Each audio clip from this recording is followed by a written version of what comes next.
প্রিয় দর্শক মণ্ডলী, আসসালামু আলাইকুম। ব্লগার মাহি ইউটিউব চ্যানেলে আপনাদের সবাইকে স্বাগতম জানাচ্ছি। প্রিয় দর্শক মণ্ডলী, আজকে একটা হৃদয় বিদারক একটা ঘটনা আপনাদের সামনে উপস্থাপন করব। আগে যে ভিডিওটা দেখুন, তারপর বিস্তারিত আলোচনা করব ইনশাল্লাহ।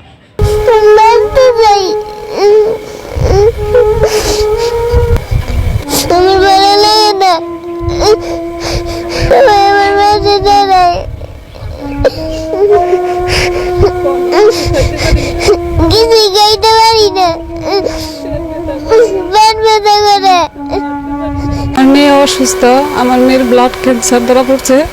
ডাক্তার বলছে 3 বছর চিকিৎসা করা লাগবে, কিন্তু আমার অর্থ নাই, টাকা নাই। প্রিয় দর্শক মণ্ডলী, খুবই কষ্ট লাগতেছে যে এই ধরনের জিনিসগুলো, এই ভিডিওগুলো যখন আমাদের চোখের সামনে আসে না, আসলে এগুলা ভাষা প্রকাশ করা যায় না। ছোট একটা বাচ্চা, একদম বাচ্চা মানুষ, আসলে কি বলবো, মানে রোগ বালাই আসছে আল্লাহ তাআলা নিয়ামত, এটা বলা হয়ে থাকে। কিন্তু আমি মাঝে মধ্যে দেখি যে এইসব ইউটিউব চ্যানেলে কিংবা ফেসবুকে যে এইসব এমন এমন রোগ বালাই হয়, শুধুমাত্র গরিব যারা আছে তাদেরই হয়। আমি মানে মাঝে মধ্যে খুব হিংসা হয়, মানে কষ্ট লাগে যে যে আল্লাহ তুমি মানুষকে রোগ বালাই দিবে, ব্যাধি দিবে, এসব গরিব মানুষ যারা আছে, যারা দিন আনে দিন খায়, এসব মানুষদের কি তুমি কিসের জন্য দাও আল্লাহ? অনেক আছে, টাকা পয়সা আছে, অনেক কোটি কোটি মানে অনেক রিচ ফ্যামিলি থেকে আসে যারা, তাদেরকে তুমি কেন দাও না? হয়তো বা তাদেরকেও দেয়, আমার হয়তো জানা ভুল, কারণ তাদের টাকা পয়সা আছে, তাদের অর্থ আছে, তারা নিজে চিকিৎসা করতে পারে। কিন্তু এই ধরনের যেসব মানুষগুলো আছে, তাদের তো অর্থ নাই, তারা চিকিৎসা করতে পারে না। তারা বিপদে পড়ে এই যে কোনো মিডিয়ার মাধ্যমে কিংবা কোনো ইউটিউবারের মাধ্যমে যে এই ধরনের প্রতিবেদন তৈরি করে মানুষের কাছে সাহায্য চাই। প্রিয় দর্শক মণ্ডলী, আমার এই ভিডিওর মাধ্যমে একটাই বার্তা, আমরা অনেকে আছি যারা টাকা পয়সা দান করি, বিভিন্ন খাতে দান করি, মসজিদে, মাদ্রাসায়, যে জায়গায় নিয়ত করি সেই জায়গায় আমরা দান করি। কিন্তু আমার এই ভিডিওর মাধ্যমে আপনার কাছে একটা অনুরোধ থাকবে, একটা রিকোয়েস্ট থাকবে। আমরা অনেক মানুষ আছে যারা ভাই দিন আনে দিন খায়, 3 বেলা ঠিক মতো খাইতেও পারে না। এসব মানুষগুলা অনেক বড় বড় দুরারোগ্য ব্যাধিতে আক্রান্ত। যদি দান করতে হয় ভাই, এইসব মানুষদেরকে দান করুন।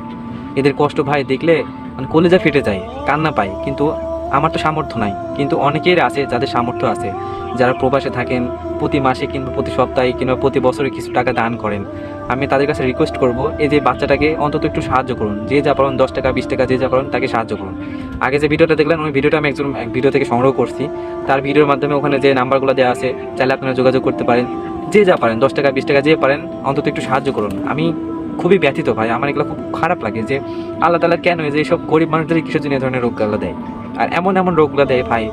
ব্লাড ক্যান্সারের অন্যান্য যে ভ্যারিয়েশনগুলো আছে, নানান ধরনের এই রোগগুলো আসলে আগে একটা সময় ছিল, এগুলো খুব কম ছিল, কিন্তু ডে বাই ডে এগুলো এত পরিমাণে বাড়ছে। আর বিশেষ করে খাবারের ভেজাল, পরিবেশ, হ্যান ত্যান, স্বাস্থ্যত্র, কীটনাশক, এই যে এইসব খাবারগুলো খাওয়ার ফলে মানুষ ডে বাই ডে ভাই এই ধরনের রোগগুলোতে বেশি আক্রান্ত হচ্ছে।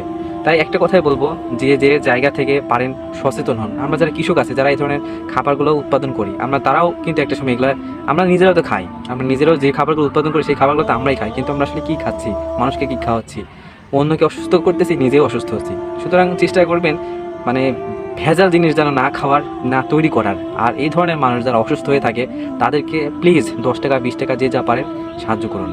আর যদি ভিডিওটা ভালো থাকে, অবশ্যই লাইক করবেন, কমেন্ট করবেন এবং সাবস্ক্রাইব করবেন। আসসালামু আলাইকুম।